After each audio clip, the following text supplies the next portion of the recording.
Disney as a company are really good is in giving the story of the game around the game, we call it, right? How do you tell the story of the players' lives, what's going on with the coaches? I loved some innovation I saw around how the replays happen and what that's mean in terms of, I thought that was brilliant. And so I think that, was an interesting piece of how we think of the storytelling, because it is around, the storytelling of the game and those players that really connects audiences. And so is that why you chose Disney and ESPN to be the partner with XFL? Oh, it was hands down right from the beginning, this idea of who will be a partner who not only handles, who masters this sort of context. And Disney was perfect. It was on my wish list from, I want to buy the XFL. I would love if ESPN Disney partnered with it. I mean, it's literally one, two, not only from the work that I've been fortunate enough already to do with Disney through $7 and DJ and what we do now, but it's just the XFL to me was a living, breathing property. There was so much more.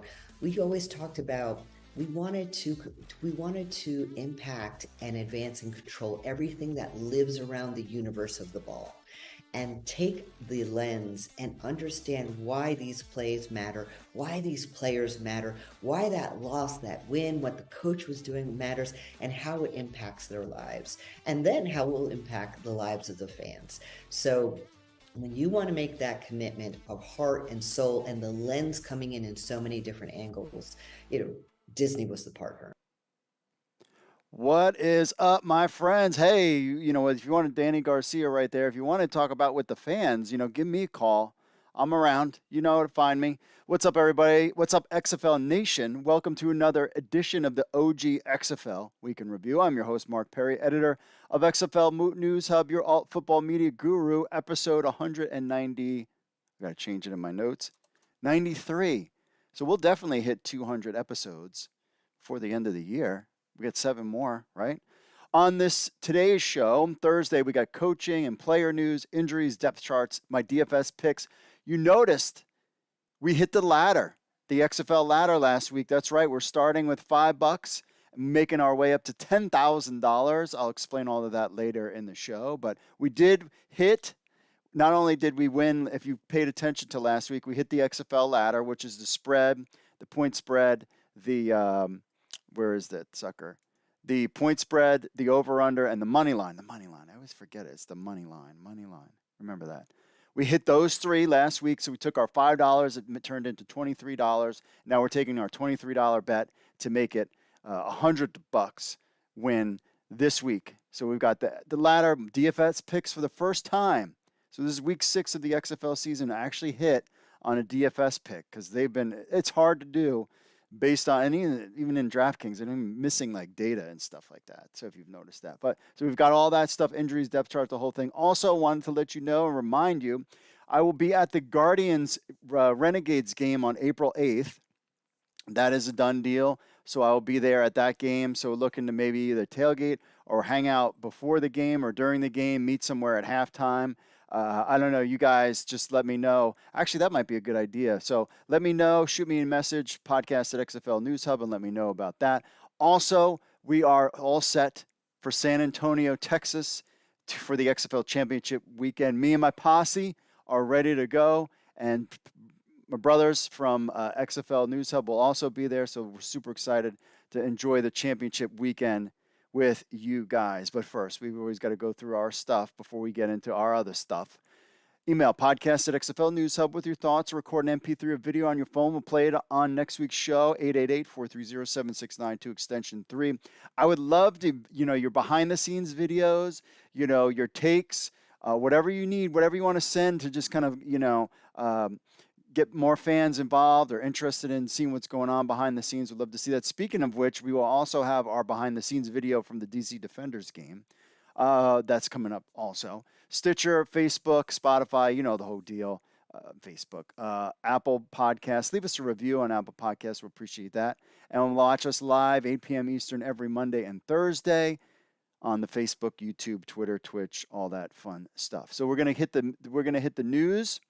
What's up to everybody in the chat room? Appreciate you guys stopping by. We are going to hit the news. Then we're going to get into the DFS, the injuries, the depth charts, all that other good stuff. And then we'll get into the ladder at the end. And you're not going to want to miss this. We started with $5. We won 23. Now we're going to take the 23 and win $100. So $100 is on the line. I've got my picks to help you make money and your roster stuff, all that good stuff. So without further ado, let's just get into the last couple days that have been the XFL.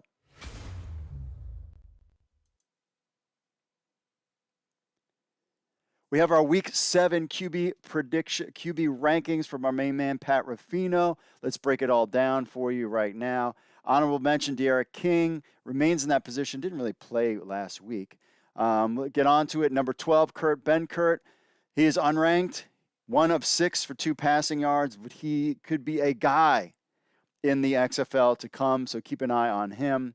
We'll see Juwan Pass played. I haven't heard anything. Well, I think we had the San Antonio depth chart, but I haven't heard anything specifically about who's going to be the starter. Number 11, Kyle Sloter. Bye, Kyle. 6 of 12, 22 passing yards. Again, I was super high on Kyle Sloter coming into the season as basically my top 3 guy. And I mean, and I don't think it's on him. I think it might be the play calling with the Renegades, and we'll get into picks later. But he is out now. Luis Perez, the Vipers, he was at number 5. He didn't play well, 13 of 20, 99 passing yards and 2 picks. And now Luis is with the Renegades. So we'll see how that transpires there. Drew Plitt, Arlington Renegades, was unranked. He's 9. Hey, he's going to be the starter right now until Luis gets geared up and going. He was 10 of 16, 163 passing yards, a touchdown and a pick. So he was a little bit better. But we also have Kevin Anderson waiting in the wings as a potential guy for the Arlington Renegades. We'll see what happens this week. Juwan Pass played this week. Remember with the injuries going on with the San Antonio Brahmas. He was 8 of 14, 57 passing yards. Supposedly Juwan Pass is like a raw guy that like a year or two out that they're really going to try to work with year after a year. So keep an eye on him. But that's how the head coach, Hines Ward, had talked about him. Number 7, Brett Hundley. He was previously unranked. 9 of 18, 120 passing yards and a touchdown. He looked better and kind of came off the bench and looked good. He should be the guy going forward, as much as I love Luis Perez, but I think Brett Hundley, you got to ride with Hundley. However, we'll get into a little bit how he might not be the starter this week. Jalen McClendon could be. Number 6, Quinton Dormandy. You want consistency? I thought about putting him in my DFS lineup. 24 of 44, 243 passing yards. No TDs, but no picks. And 5 rushes for 43 yards. I think Dormandy is a guy, and I think that Orlando Guardians should run with him for the rest of the season, in my opinion. Ben DiNucci was 4, dropped down to 5. 18 of 35, only 177 passing yards, but 2 touchdowns and a pick, and 6 rushing attempts for 43 yards. I'm a little worried about him. He's kind of up and down, Ben DiNucci, but he's probably one of the top passers in the league as far as DFS goes, to keep him in mind. This is a guy. This is interesting. Cole McDonald, number 4, Houston Roughnecks. Previously was an honorable mention. 8 of 11, 194 yards and 1 touchdown, 6 rushes for 37 yards and a rushing TD. And as Pat Ruffino puts in his article, quarterback controversy. After 2 straight losses, McDonald has been solid. What is the deal? Could he be the starter over Brandon Silvers? Brandon Silvers was the MVP, but I guess Houston never really played anybody. Cole McDonald, I was there at the game. He looked good. He looked like a player. I think, do you start Cole McDonald this week? We'll have to kind of take a look at the depth charts, but we don't really know for certain. Brandon Silvers was ranked 2. Now he drops to 3, 10 of 17, 111 passing yards and a pick. He did not look well at all against the DC Defenders defense. We'll see what goes on with him, McDonald, but I mean, he went up against Greg Williams. Jordan Ta'amu, number 3, out to 2. I agree with this. 19 of 31, 245 passing yards, 2 touchdowns, 3 rushing attempts for -5 yards. But he looked good. If you notice, over the last 2 or 3 games, Jordan Ta'amu is throwing the ball more. He's kind of commanding the offense and kind of, they were kind of having rough patches in the beginning, but now he looks to be the guy. So Ta'amu is a guy you need to keep an eye on. But again, the MVP right now, A.J. McCarron, 23 of 29, 236 yards, 3 touchdowns, no picks. He looked great this past week. So he could be the guy, and I assume as long as he wants, he will stay up there on the depth chart or on the list as number 1. So there you have it, the Week 7 QB rankings. Cole McDonald, Jordan Ta'amu move up. Silvers is down. Lots of question marks. What's going on with the Vipers? What's going on with Houston Roughnecks? And we'll have to find out all the fun this weekend. So what the heck is Vegas Vipers going on here? So they trade their kind of most consistent guy, Luis Perez. So we're like, okay, so I guess it's Brent Hundley's team to be. Well, no, because Jalen McClendon has been named the QB1 this week. So on Wednesday, the Vipers announced Jalen McClendon is going to be the QB1 versus the Brahmas, which is the Brahmas are kind of meh, but I really would have went with Hundley. This was after the trade of Luis Perez to the Arlington Renegades. Jalen, who is 27 years old, have never really gotten a chance anywhere throughout his career. Attended NC State from 2014 to 2017, where he hardly got playing time. He then transferred to Baylor in 2018 to try and play more, but wasn't able to as much as he wanted to because they are already having Charlie Brewer as their number 1 QB for the season. Then later on, he was signed to the Ravens as an undrafted free agent in 2019, later cut, then signed with the Redskins / Washington team / Commanders, and then 2019, but only got preseason snaps but couldn't get much going.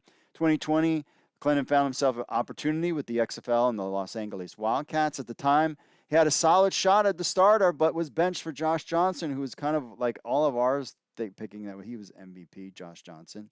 I think Josh Johnson was making a run as that part. McClendon had his first start, didn't go as expected. He threw 1 for 4 with no passing yards, no touching yards, but instead threw an INT. And then the XFL season was shut down. So Vegas Vipers were assigned Jalen McClendon and Luis Perez back in November before the draft. Hasn't been active for a single game, but here we go. McClendon's team. Is he going to be QB1? Do you think he's got what it takes to win this week? We're just going to have to sit and find out. If I was Vegas, I would have went with Huntley the whole way, but maybe they think Jalen might give him a spark. We're just going to have to find out.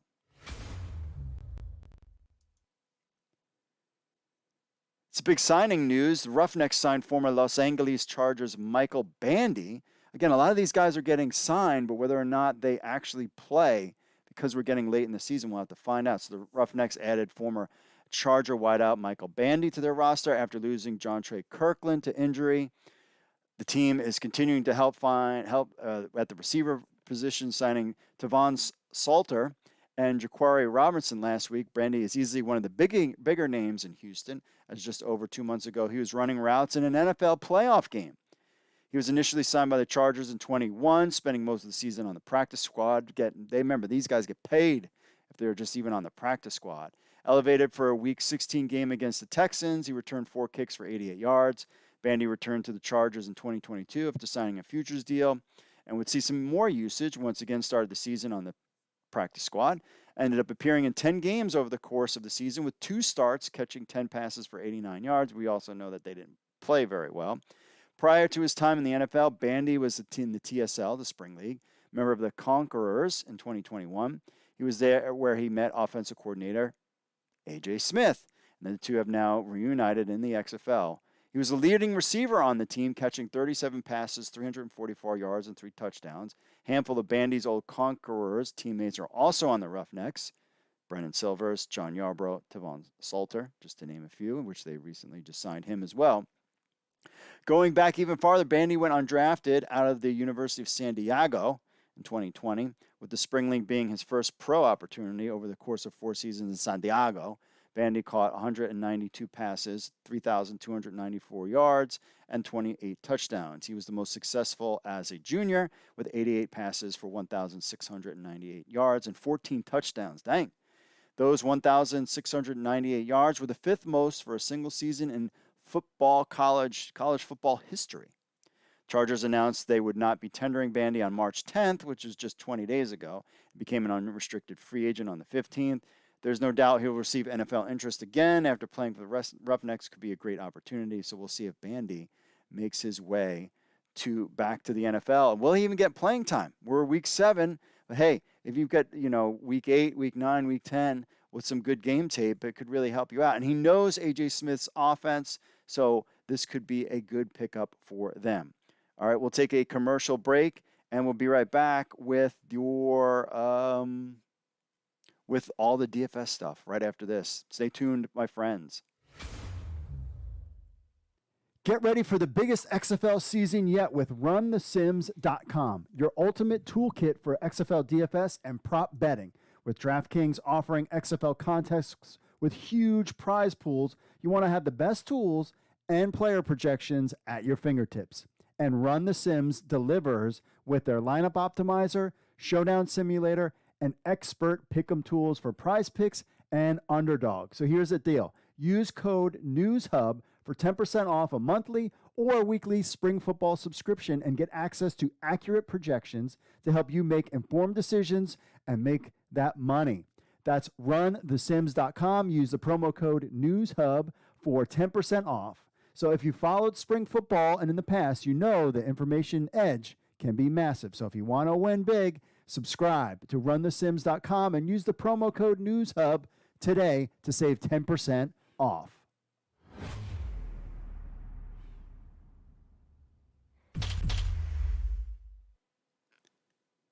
All right, my friends, we are back. Let's get into the next phase of our picks here. Let's take a look at the injuries.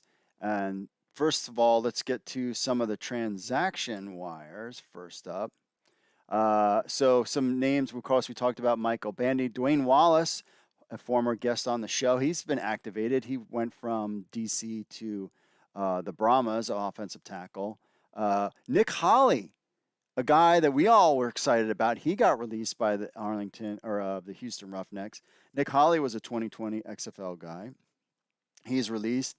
Some other guys, just released. DeAndre Torrey went on, running back for the Vipers, went on a reserve list. Jamar Summers was a cornerback that was recently signed by the Vipers. That was made some news this week. Of course, the Luis Perez trade for Ryan Mueller. Josh Avery was released, defensive tackle. Lance Lenoir was on the reserve. And Marcel Aitman, a guy that we were really high on during the beginning of the season, is back with the St. Louis Battlehawks. So that's something to keep in mind on. Katie Cannon, who played with the DC Defenders, he got signed by the Arlington Renegades. Of course, Kyle Sloter's out. And then, if you didn't hear last week, by Kalen Ballage getting hurt and getting injured there. So that's kind of what the transactions were this week. As far as injuries going on for the teams this week, for the Seattle Sea Dragons, Liam Jimmons, offensive lineman, is out. Somebody was asking me about Morgan Ellison being out for the season. He's questionable, so he's still around. I don't know where that came from. Kind of surprised me a little bit as far as the Arlington Renegades, Jordan Miller and Bumani Rotimi, XFL 2020. They're probable and questionable. So no big names kind of here with the Seattle Sea Dragons, Arlington Renegades. Remember, that game is Friday. That's tomorrow. Let's keep an eye on that.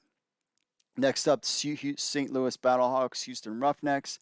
Marcel Aitman, of course, we talked about him. He's back and limited. No big names here. All these guys were kind of limited in practice. And they are a little bit later on the docket because of the travel, playing the DC Defenders Monday Night Football. Let's go San Antonio Brahmas and Vegas Vipers. Out Norman Price and Matuuma. Offensive line, you hate to see offensive line. Also, Calvin Turner, foot, did not practice. He is also out. Travis Tovin, head, he was back in full, so he looks like he'll play. Jack Cohen, questionable right now, but he had full practice on Thursday. So I would assume Cohen is the guy with Kurt Benkert as the backup. I'll have to see how that goes, but looks like Cohen is a go. DeAndre Torrey, running back for the Vegas Vipers, he is out. Geronimo Allison is questionable, but he was limited in practice. Martavis Bryant did not practice, even though he was he was sick. And Sneak Sweeting, who played well this week, he was limited in practice. He's questionable on that side. As far as the DC Orlando game, DC Defenders have a bunch of guys on that. Let's see here. Everybody seems the only out is Jaquez Ezzard, wide receiver. Though he's more of a special teams guy, hamstring. He is out for the game. Everybody else is probable. Mike Maietti, offensive lineman, who's played great when he's been not injured. So he is looks like he might be questionable. He's been kind of banged up all season. And for the Guardians, David Moore, offensive line, is out. But none of the big DFS names are going on there. They seem to be all right. On to the let's take a look at the depth charts.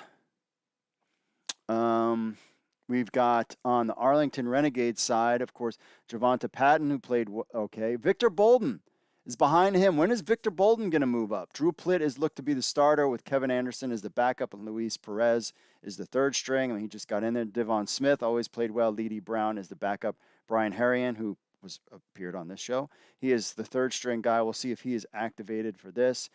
Brandon Arcondo and Tyler Vaughns is back. So really would love to see Victor Bolden move up to that number one wide receiver spot. If I'm Drew Plitt, I am trying to work it with Victor Bolden, former USFL championship MVP. Got a chance to interview him after that game. On the Seattle Sea Dragons side, what the heck happened to Josh Gordon? I'm a little worried about Josh Gordon. He has done nothing the last 2 weeks. Damian Willis will be his backup, but he's still listed. Ben DiNucci is the guy. They've been running with him. Darius Bradwell is the starter. Morgan Ellison is the backup, so stay away from Ellison. Ja'Cour Pearson, of course, is a guy, and Blake Jackson and Juwan Green are all guys. So, I mean, those three guys have been playing really well. So maybe that's why Josh Gordon, now that these guys are playing well, teams are focusing on Gordon, or I don't know. But there is the Arlington, and that's your Friday game. Next one, your Saturday game at 1. For the San Antonio Brahmas, Travis Tobin is your guy there. They have Jack Cohen as the starter and Kurt Benkirk as the backup with Jawan Pass. I'm sure Jawan Pass won't be activated.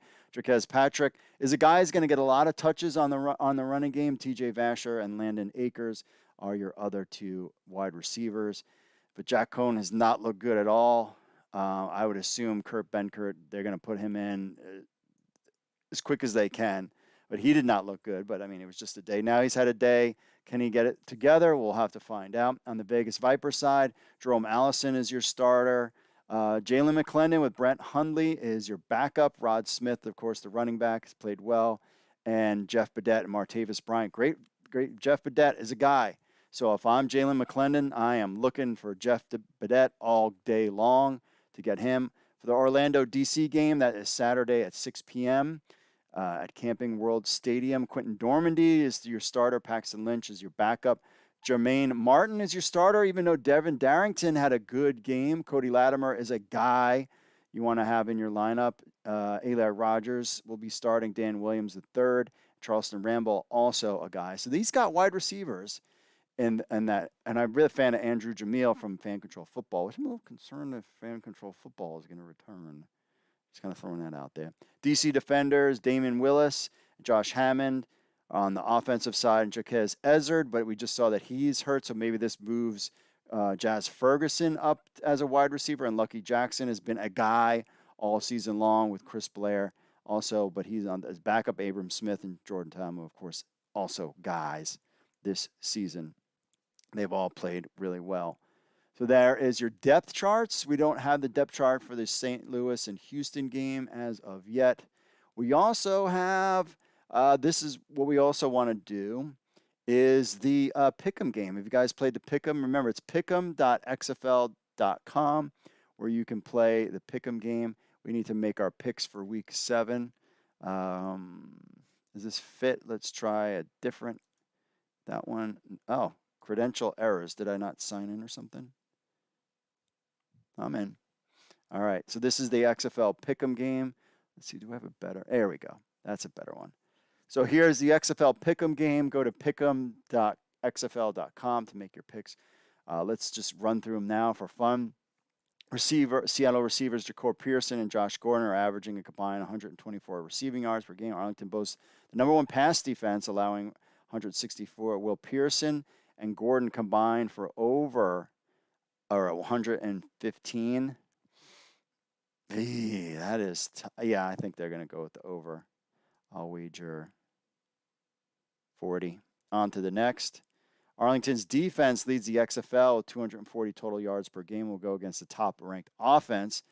Will Seattle's offense record over 290 yards? That's a tough one. I'm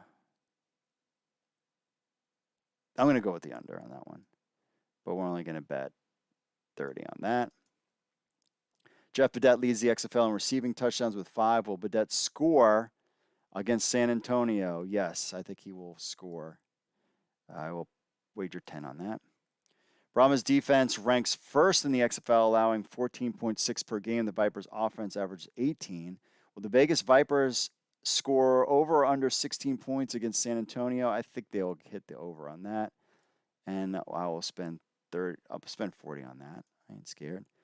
Lucky Jackson ranks third in the XFL, recording 64 receiving yards per game, while Orlando's defense is allowing 207 yards passing per game. Will Lucky Jackson record over? Yes, anything over against Orlando. And I'm going to put 50 on that one. Put 50 on that one. I ain't scared. Cody Latimer is third in the XFL with 33 receptions. Will Latimer have 5 catches? Yeah, especially if Dormandy's in there. I wouldn't mind seeing him get some catches there. Roughneck's defense leads the XFL with 9 interceptions. A.J. McCarron ranks first. The QB rating. Will McCarron throw? I think he'll throw 1 interception. I think he will. I'm safe for that on 20. St. Louis kick returner Darius Shepard leads the XFL, averaging 29 per yards per return. Will Darius average 25 yards? Yeah. I will pick the over, and I'll go all in on that one. There you have it. There's my picks for this week. Click next, and you get to pick to parlay them. Badette with a touchdown. Lucky Jackson receiving yards. And I think A.J. McCarron with an interception. And I think Cody Latimer too. I'll hit save there. Oh, close. Save. Close. All right. I don't know. There you have that part of the fun.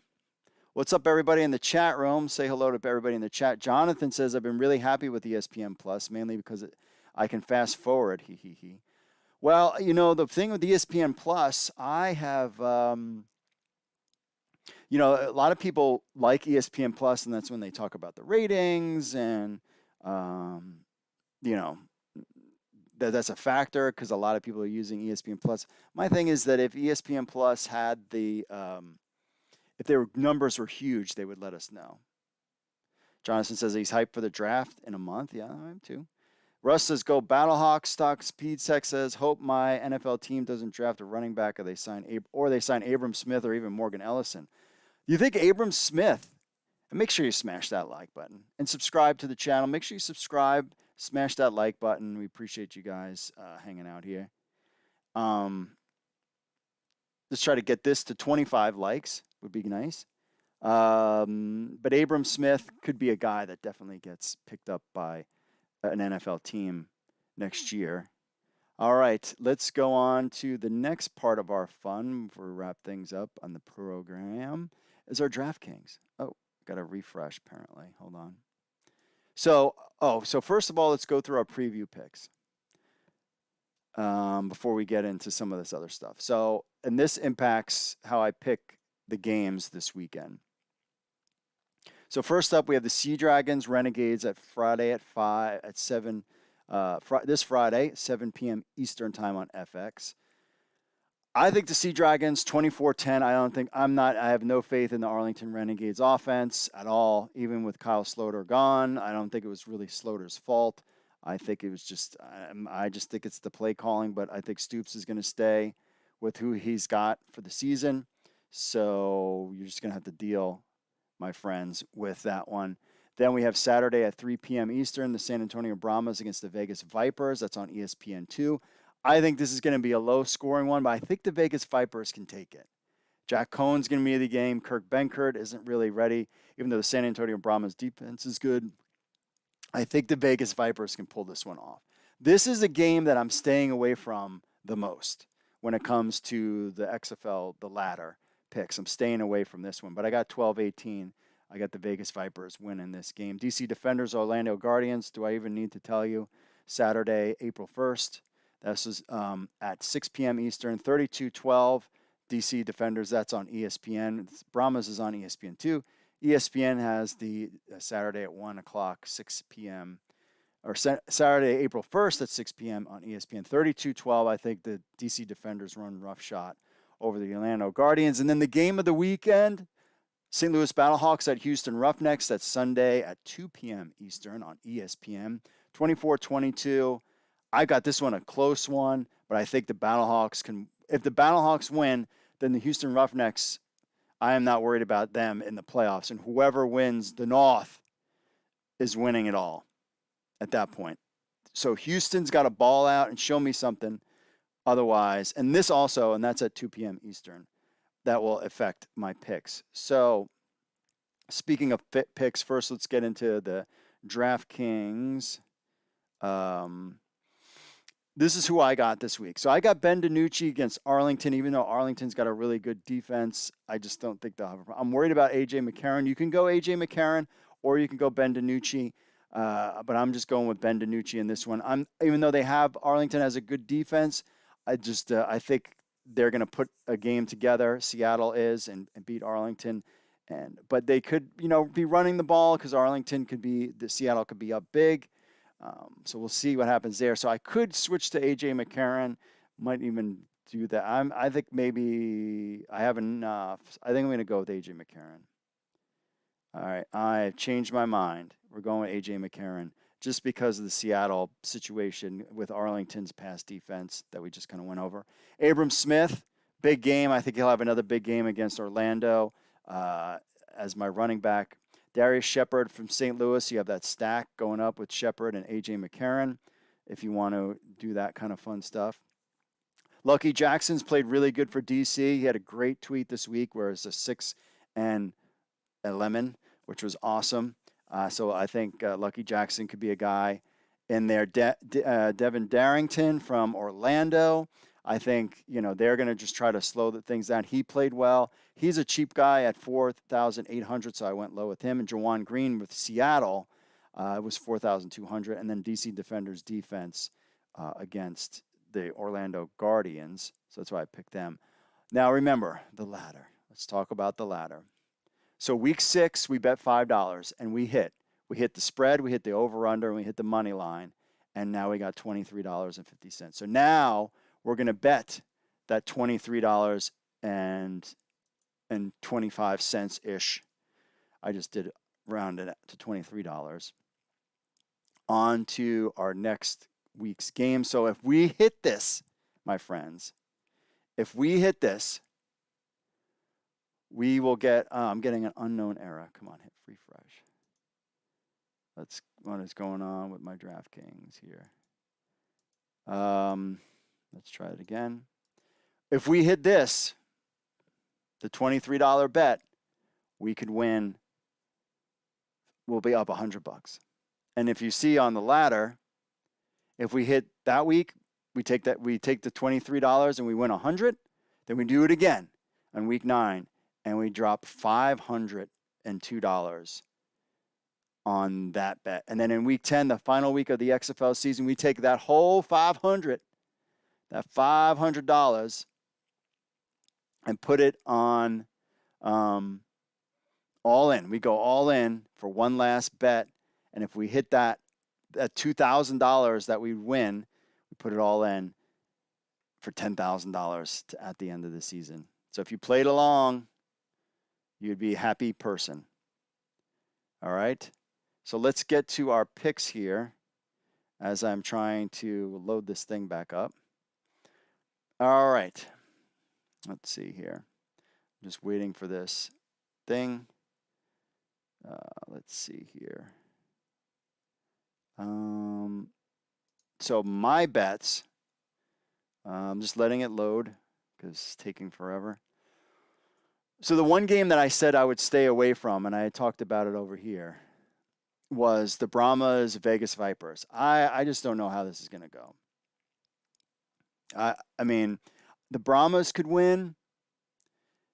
The Vegas Vipers could win. And when you have that uncertainty when it comes to a game like that, then you just kind of stay away from that. So for our picks, oh, that's my parlay picks. Here we go. For the first game, we have the Seattle Sea Dragons, Arlington Renegades. I picked the spread in that one. I picked the DC Defenders to win, and I picked the over. Is this correct? I'm double checking. St. Louis Battlehawks over, and then the DC Defenders. Okay, so here is your picks, my friends. I had to reload it. Relax. All right, I had the Seattle Sea Dragons with the spread. I think they will have no problem beating Arlington Renegades. I think Arlington Renegades offense is just terrible. They just can't get anything going. So I picked Seattle Sea Dragons. I picked the spread in that game. So that's I think they can win by 5. Seattle's got a big offense. Staying away from the San Antonio Brahmas Vegas Vipers game. They could hit the over. They could hit the under. I don't know who's going to win, so I wouldn't touch the money line. And this game could be close, so I don't even want to touch the spread either. DC Defenders, Orlando Guardians, that's easy enough. The problem is the spread and the over-under. This could be a low-scoring game as DC just kind of runs the ball most of the game. Are they going to try to light them up? I mean, or, and in the spread, maybe it's close and they only win by 7 or something like that. So I'm like, easy enough. DC Defenders, take that one. And then the St. Louis Battlehawks, Houston Roughnecks, both teams have a big offense. Can both teams score 22 points on each other? Yes. If you looked at my preview, I had that as high scoring, and this is just lowballing it. It could go even higher, 24-22. So I think they'll hit the over there. So there is your ladder picks for this week. We have the spread. Take the spread with the Seattle Sea Dragons, Arlington Renegades. Take your $5 and bet it because it'll turn into $100 if we hit it right. DC Defenders, pick them just straight up on the money line, and to over under for the St. Louis Battlehawks, Houston Roughnecks. I feel good about those picks. So there you have. That is the ladder for this week. Last chance to speak up, all my friends in the chat room. Oh, we got a bunch of guys in here. Let's see. Kenyon says, I look forward to St. Louis Houston game. Go to the wire also. Yeah, I agree that I think that game is going to come down to that's the game of the week. David says, bet the mortgage on the under in the Vipers Brahmas game. I agree with you, David. I agree with you. I don't want to touch that though. What if Jalen McClendon comes out and is a guy? We didn't think Quentin Dormandy was going to be a guy, and he did well. So I don't know what's going on with that. If you're going to bet the mortgage on a game, I mean, you would think the DC Defenders will take that one. Russ says, go Battlehawks. Keenan says, we know you love us. Oh, I think, yeah. David says, it is so ironic that the Renegades end up with Perez, who had 2 pick sixes against Arlington in week 1 in the fourth quarter, completely flipped the game. So weird. Maybe they were good. Yeah, maybe they were like, hey, he's good for our team. I don't know. I wish that offense on anyone, Luis, I hope can drag them up to being competent. Yeah. I